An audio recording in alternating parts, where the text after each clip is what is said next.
numbers that you can call when we open up the line sometimes later, just in case you want to give some kind of remark or contribution based on what you heard thus far with the first leg of the program with our dear friend, Mrs. Rosalind Severin McClean. Before I open up a line, let me just give a short description or short introduction. She will go much more into detail as to the lady, Mrs. McClean, but I just would want to give you an idea of who is going to speak to us this afternoon. Formidable lady, that is.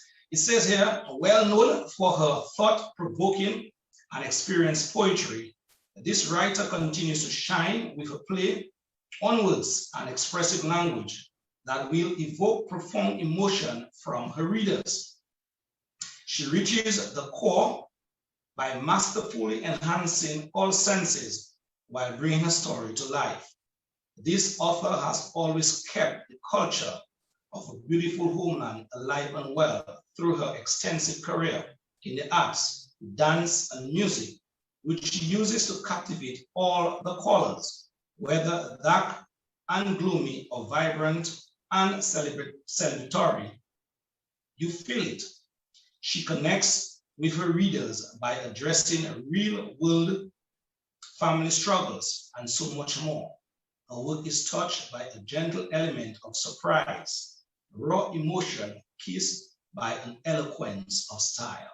This book is a must-read for all generations. Let me now just go across to our guest here this afternoon, Mrs. McClean. Mrs. McClean, good afternoon. How are you? Yes, good afternoon, Mr. Durand. I am good, thank you. How are you? It's great to be here. Wow, that's a nice check casse you have there. Yay, thank you. Wow, that's a very lovely piece. Thank you so much. I have to do it for the show. You are a sure cultural lady because this is pure artistic in it. Thank you so much. Yes, I had it. Well, I did it myself. I just tidied it up myself, you know, for the show this afternoon to represent Dominica and the culture. And for those who may want to see that lovely Ted Cassie on Mrs. McClean's head, you can go now to our Facebook page at the Civic Vibe. She's there in living color. So see who is having that discussion with me right here this afternoon. Mrs. McClean, I did a short read up of your bio, but you are the person that can best explain your situation or even introduce yourself in a more detailed way. I have the opportunity this afternoon to ask you that or make that request to you by introducing yourself into more detail to the listening public. Can you go ahead, please? Yes, thank you. Thank you for this introduction. Yes. First of all, I would like to say Happy Mother's Day to all the mothers out there listening far and wide and in Dominica, and extend my blessings to all of you. Yes, I am Rosalind Severin McClean. I come from the families of the Andre family, the Rock, and Severin family. I always try to introduce myself with the three elements, the three families as the Trinity, because this is where, you know, this is actually the birth. Yes, I, you know, grew up in Dominica. I went to the convent prep school. Well, actually, back in the days, it's called convent small school, back in the old academy. And from the convent, I went to the convent high school. And from there, you know, as time went on, as far as the taking part in all the activities, I was a brownie as a small child. Then I became a girl guide, you know, and as growing up. And, you know, at the convent, I took part in sports. I was very much involved in sports. I played netball. I was on the team. I played cricket. I was on the team and took part in many of these activities. And yeah, I also took part in dance and culture in Dominica in the school. Actually, when I was at school back in the 60s and 70s, it was Jean Lawrence Maturin, who was the art director there, because she's the one who played the piano and directed many plays, which I took part in, you know, as growing up as a child. And from the convent, you know, I was, as I said, I was on the netball team and the different teams that, you know, and from there I went, you know, went to the grammar school for a year. And in 1974, I took part in the national meet the national sports meet at the Windsor Park, where I won the national meet for 100 meters race. I came second in 200 meters race, and I won for the team the relay race. So I did these activities there too. And as we go along, I would say, I also took part in PAT for the cultural mark, but I would say that's for a very short, brief period of PAT. And I always have to add to that, I always make it a joke, but I was actually fired or let go from PAT by Alwyn because you fired, you say? Yeah, Alwyn fired me from PAT because I wasn't following his instructions. Maybe he's listening now, so I guess you want to say good afternoon as well. Yes, of course I love Alwyn. Of course I love Alwyn and Anita. These were like my favorite actor and actresses when they were teenagers or back in the day when they were acting a lot in their school days. Everybody loves Alwyn. But in PAT, he was a very strict instructor, and he took his work very seriously. And as a young teenager, we're not thinking of that. And I did a few, went off beat a couple of times for 2 plays. I just did 2 plays with Alwyn. And he told me one afternoon, that was it, I had to leave. So here I am, I had to leave. And I left PAT, but I didn't leave PAT, I was fired from PAT. And, when all my other friends were there, I couldn't go, but my mother still took me to see the plays. So I did get to see the plays. I did the folk nativity back then. And there was another play I did. Actually, I could never remember the name of that play. I knew I was the Black mother or the Black child. And the child at that time was Panman, the Albert Bellot. Yes, Panman, yes. Yes, and I know what I did. I had to do this solo dance to the drums. And here I am in this mood. And when I was supposed to stop when the drum stopped, and the drum stopped and I continued dancing. And Ollie wouldn't have that. So that was it. Yeah. So then from there, I formed the band. We had the band, The Missing Dimensions. And that band started with me. That was back in the early 70s. The band started with me. And then my friend Jennifer Fadell, we played for Dr. Wattis Choir. Fadell Johnson, we played for Dr. Wattis Choir as a duo. Yes. And from then, the band continued. We had a CHS band, a Convent High School band, which has a hiccup by itself because Convent High School band, we could only play holy songs, Oh Happy Day and these kind of songs. And Sister Jose at the time, very strict nun, they didn't want us to play any songs, pop music. We couldn't play any pop music. So we tried to play something and Sister heard us and she said, no way. So we couldn't play. Yeah, that was the end of the Convent High School band.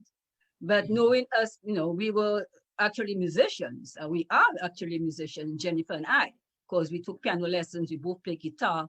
And if we got some girls together, Nola Williams, Chillinford, Ella Butler in Dominica, Jean Manu, who passed on, we formed the Missing Dimensions. And that band took off, it soared through the 70s decade. So how long did that Missing Dimensions band stay on the scene?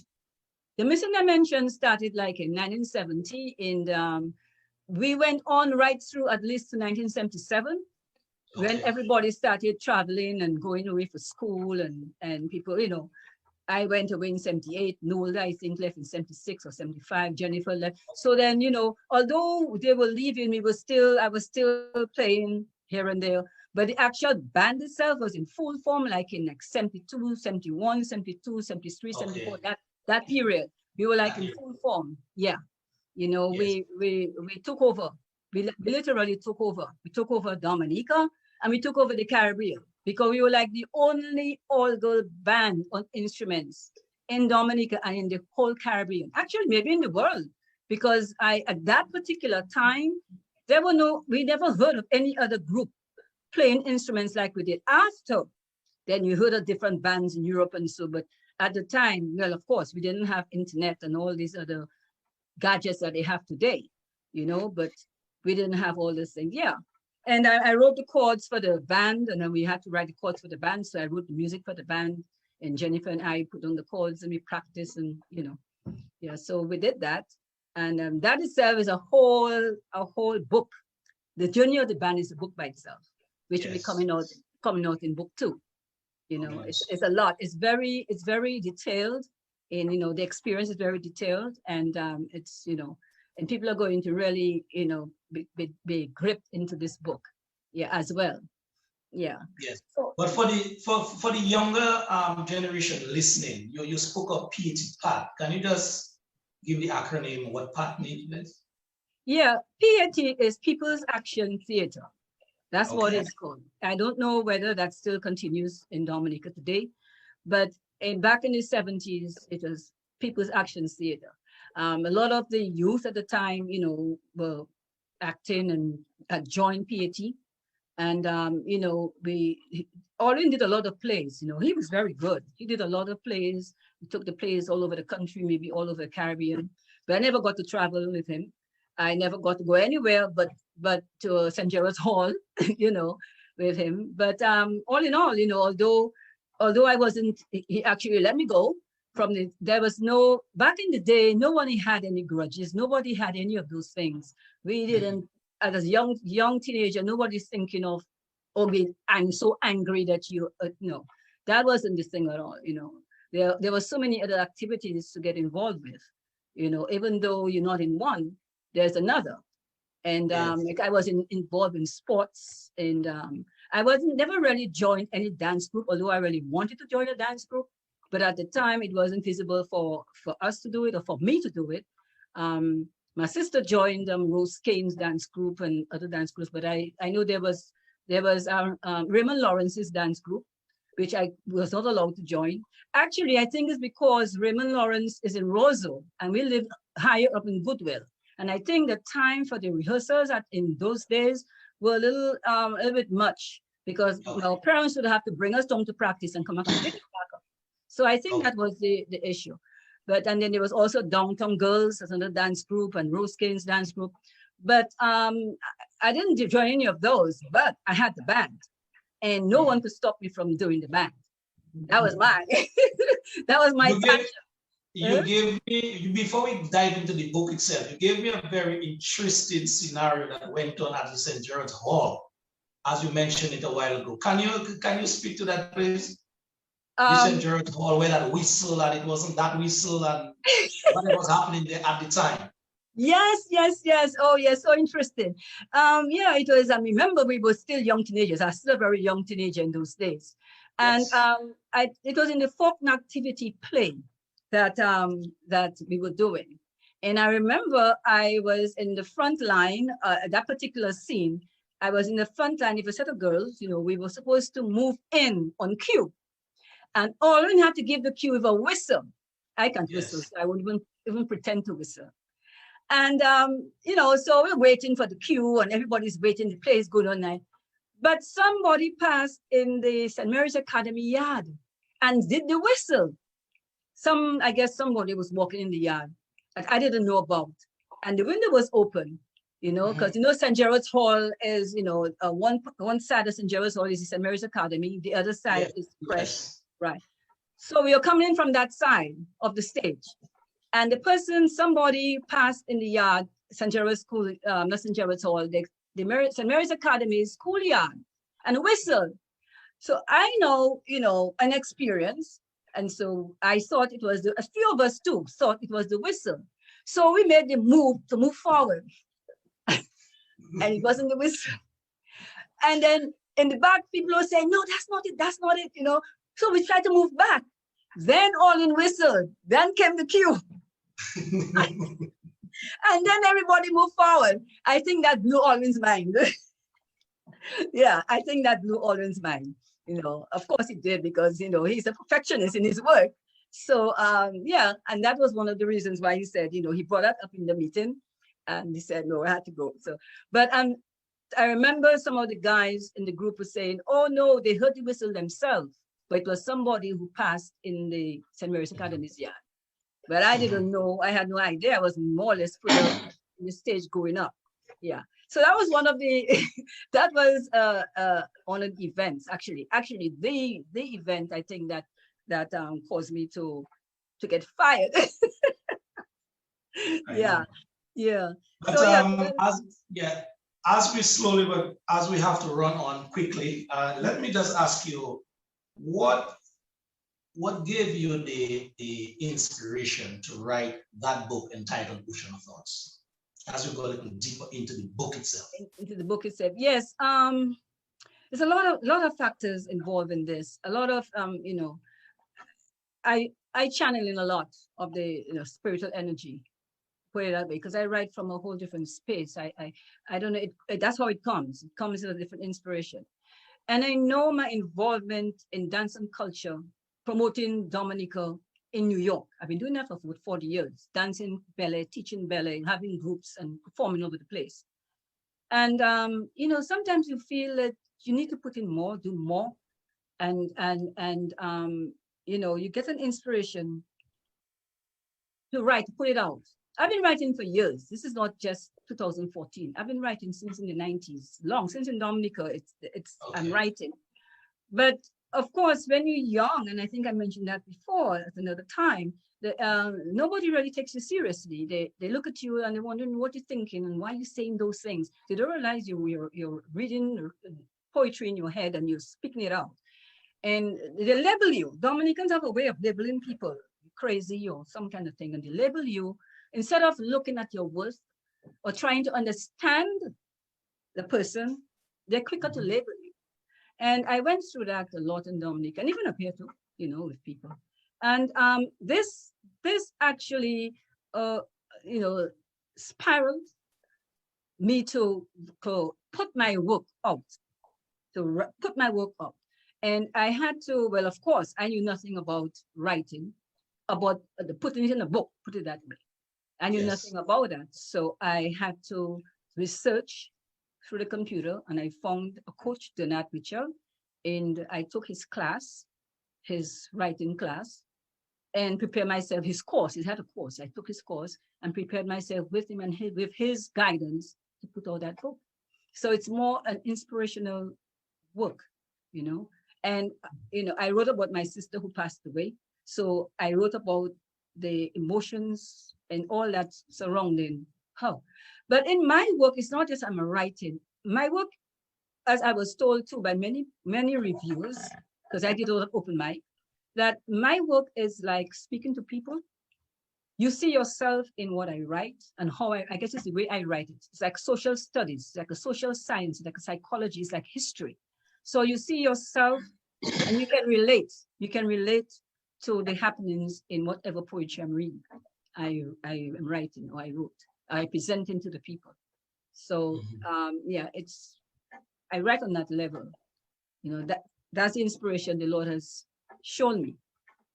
You know? In terms of what you write about now, can you go a little deeper into what you write about? If somebody will pick up that book today, what would they find in there? Please maybe touch on 1 or 2 chapters. Yes. This is the book Oceans of Thoughts. It's on Amazon. So anyone going on Amazon, Oceans of Thoughts on my name, they would see the book. It's also an ebook in Kindle. So if they can't get the hard copy to Dominica or wherever they are, it's readily available on Kindle.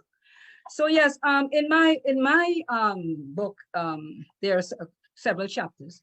I wrote, as I mentioned, about my sister who passed, and the inspiration along with the whole scenario that, the visions, I've had many visions, and I write on the visions as well. So I wrote on the visions, I wrote on, I put the visions in poetry, and that relates to people. It helps people. Some people are inspired by it, and they're counseled by my work, if that is the right word. Counsel. It's like a counseling, I also wrote on convent, as you had mentioned previously, convent prep school from the old academy back in the 1958 when I started, all the way up into the old wooden school building until they built the new prep school, which is what everybody knows of today. But back in my day, it was a wooden school building. So I wrote a lot on the convent and the different teachers. I went from class to class, from kindergarten all the way up to 6th division. I mentioned the different teachers who taught us. I gave acknowledgement to them. And so it made the story and I wrote about the nun, Sister Aloysius, who was our nun at the time from Belgium. So the story is, you can see the legit effect of the story that goes on in the book, because it's about me, about my experiences, and I bring my experiences out relating to people. Actually, it's because too, I'm a cultural artist. I'm a cultural artist who may be not well known in Dominica because I've been away for so long, or not recognized in Dominica because I've been here in New York. But I'm a cultural artist producing and performing ballet all over. I perform for politicians. I performed in the New York City Historic Courthouse. I've also taught this young lady who has a beautiful dance group, Know Your Culture. Her name is Sabina. I have also taught her the ballet, so she's able to go teach her group. That's used. So I have done a lot of work in the culture. And I also put that will be in other books. I'm also writing on that inspiration to let the people know that, hey, there are other artists out there. And, Dominica may need to know the history of some of the artists that are out in the world, not only in Dominica, but we have other artists out in other parts of the world. So, yeah, so this is one. I also wrote on sisters' relationships.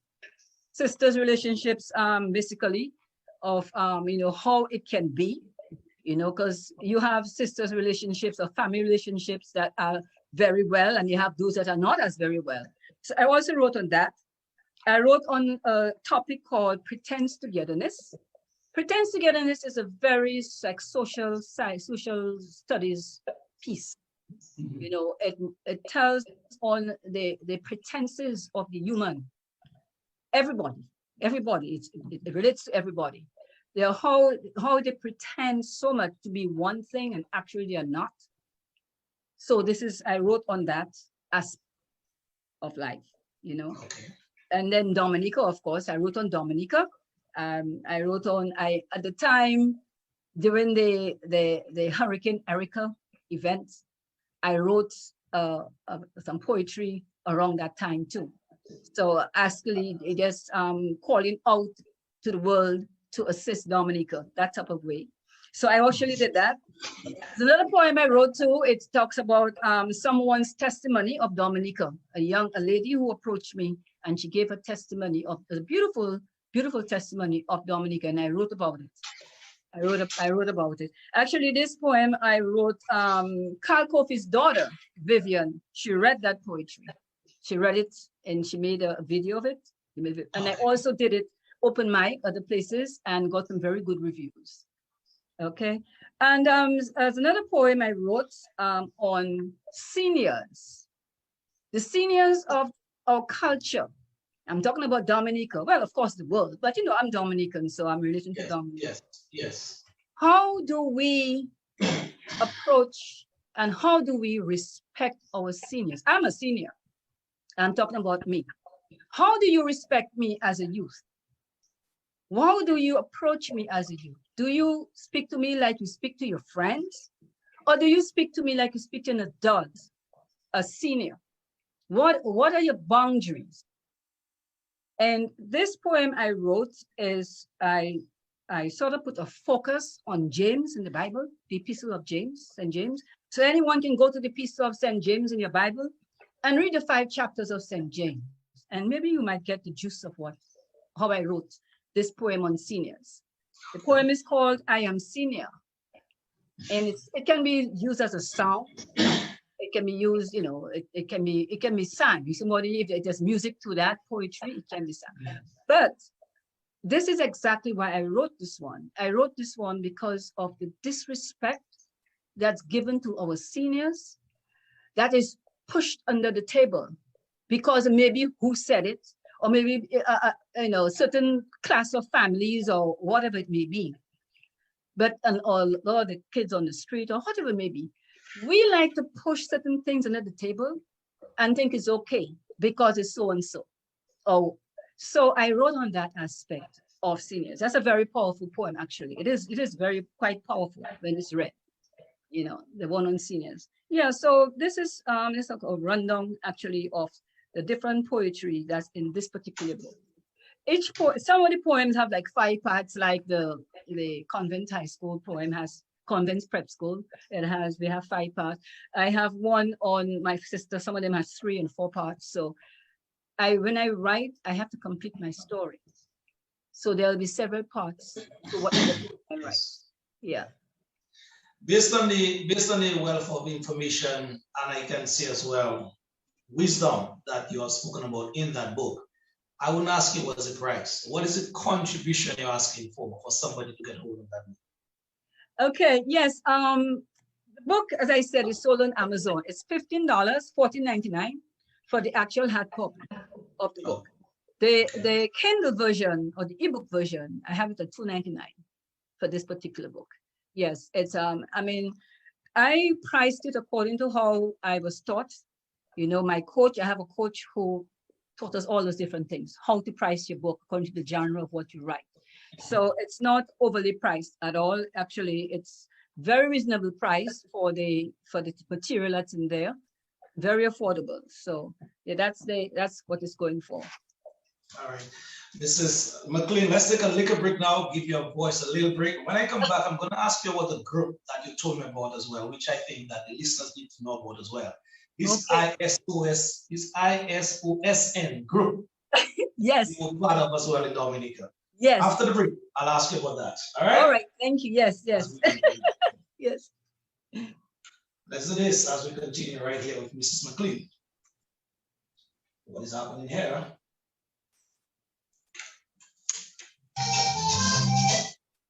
Ça c'est culture nous.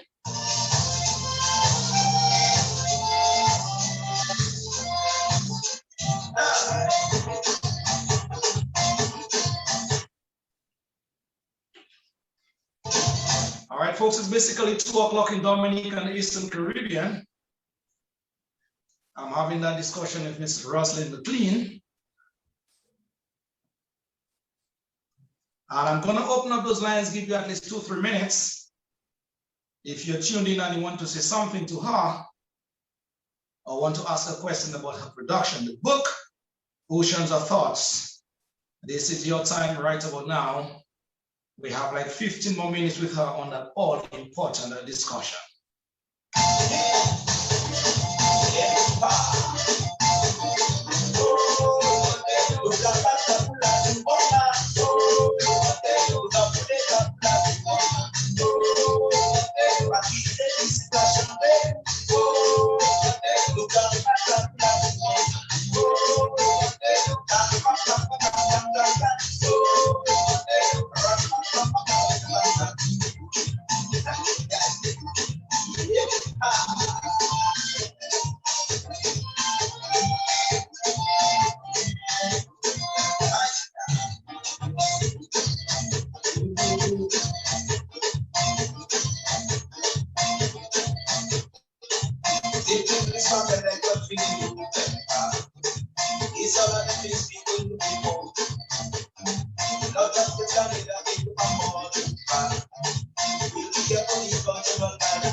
All right, Mrs. McClean, someone is asking me by WhatsApp. Huh?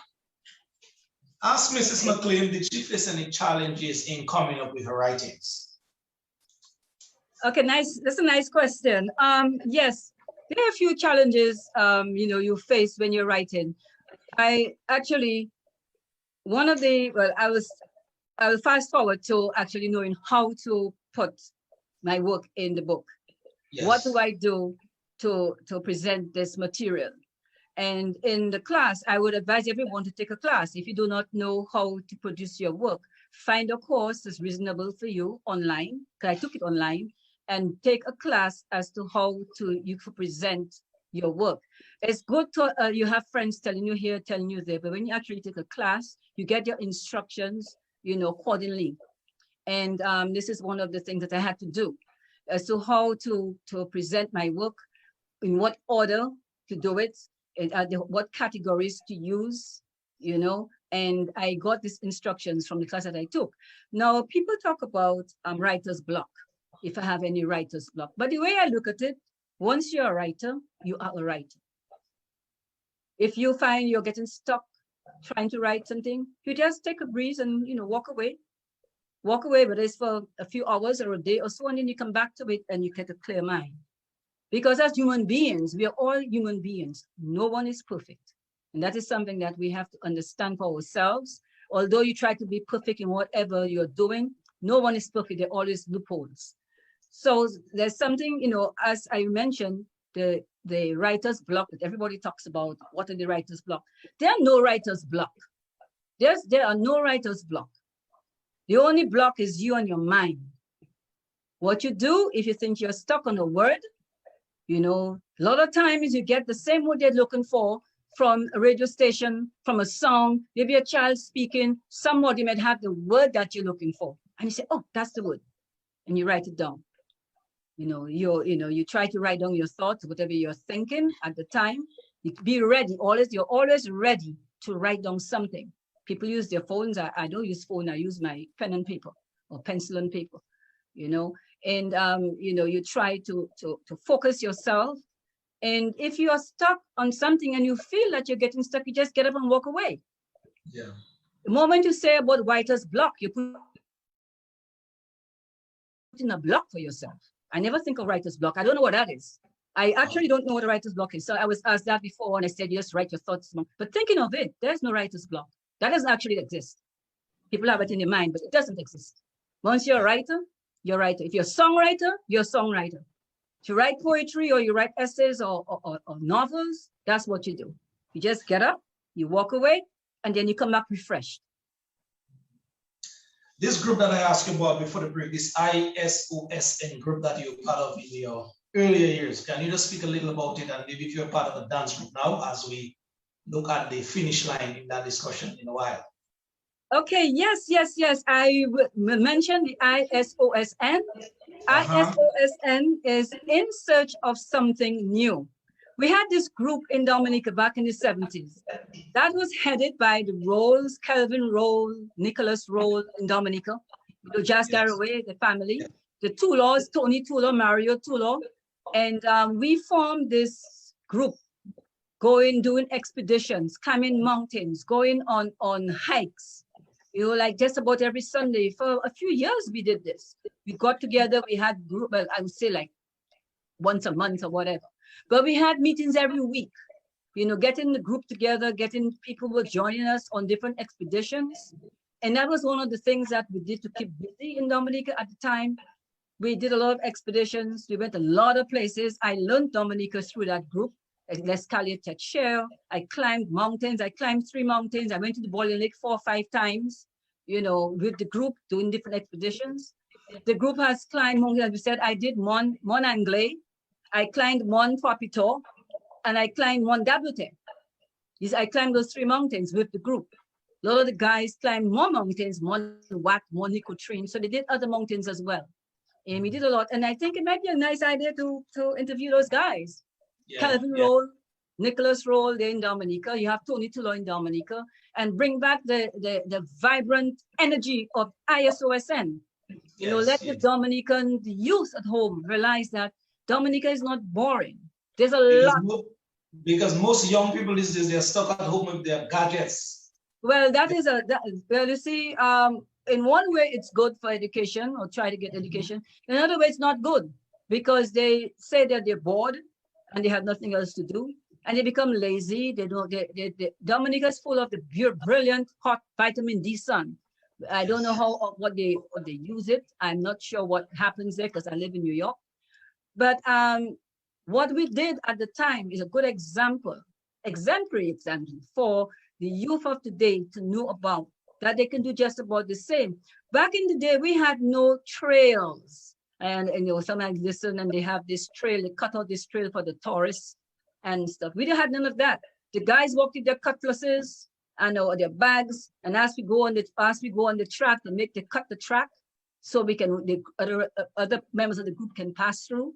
So we had this great activity that we did in Dominica. We were interviewed on DBS. Well, let's see, we the boys, Kelvin, Chris, Mario, even Theodore Green. I think he's in Dominica now. He was part of the group. It's a lot of the youth at the time would go on these expeditions with us. We used Shillingford and Girodell. Curtis Shillingford drove the truck. When he would come, they hired the truck. The guys would come. We had Ken Kazimi from Newtown. These guys, once you had their trucks, so then we get the trucks and we pack up the truck with our picnic baskets and so, and go on these long expeditions all day. Some of the girls of the group, 4 of the girls in the group got lost on the trail going to the Warning Lake. They spent the night out there in the bushes. So that was all part of, that was all part of the excitement and the thrills and the downfalls and the upfalls of lots of adventure. Yes. It was great adventure back in the days. This is what we did. So I would hope that the youth today, or even the mothers, or listening to me speaking about the group, can entice their children to go on these expeditions and learn Dominica. I don't know what they do, I will confess, because I'm up here. But from what I'm hearing, people say that it's boring and they say there's nothing to do in Dominica. That's not true. There's plenty to do in Dominica. We did not wait for the parents or the government or anybody to give us something to do. We created our own fun. We created all this excitement I'm telling you about. We created it. And we went out there and we did it. And we had I was back in the 70s. So we did not have any of what they have today, the easier life of today. We didn't have that. We had the 70s life. What you're saying is very true, because you are just basically bringing out in much more clarity what a number of older folks keep telling me about how the 70s, it was so energetic. There was, so much stuff to do. And, the young persons were never just lazy and bored, staying at home, doing nothing. So yes, you're just basically concretizing what a number of other folks keep telling me about, the buoyancy of the 70s. Yes, that's what helped us to start off our band, the Missing Dimensions band, in that era of the 70s, where everybody's doing things for themselves. No one is waiting for anyone to tell us what to do. We were young teenagers and we did it. We had 13-year-olds in the band. I think Ella was 13 because she was the youngest of the group. And we made ourselves and we got that band together. So, I think what's happening, people are waiting, the youth is waiting to be told what to do. No one's supposed to tell you as a youth.